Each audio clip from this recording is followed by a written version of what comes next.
Getting the error. Windows Resource Protection found corrupt files but was unable to fix some of them.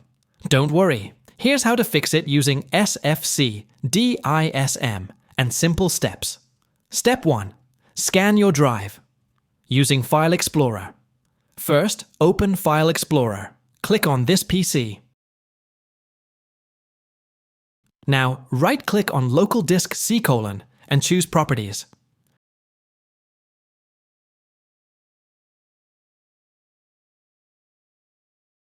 Go to the Tools tab. Click on Check under the Error Checking section. Then click Scan Drive.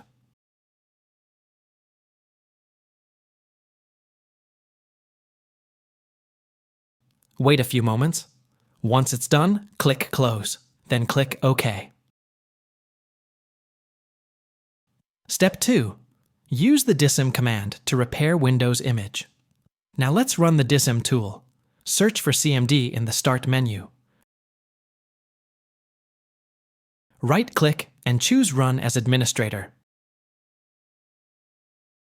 When prompted, click Yes.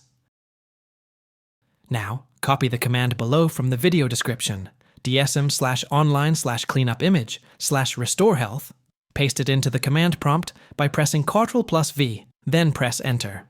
This will take a few minutes. Let it finish. Once done, type Exit and press Enter.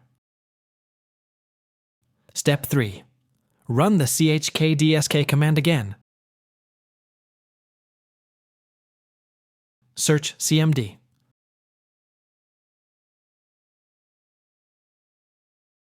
Right-click and select Run as Administrator. Click Yes. Now copy this command from the description.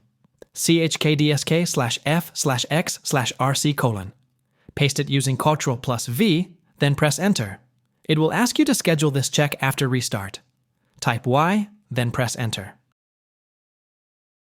Now type Exit and press Enter. Restart and let Windows scan. Finally, restart your PC. Windows will automatically scan and fix the drive. This might take some time, so be patient. That's it. Thanks for watching. Hope the tutorial helped you, so subscribe and like please.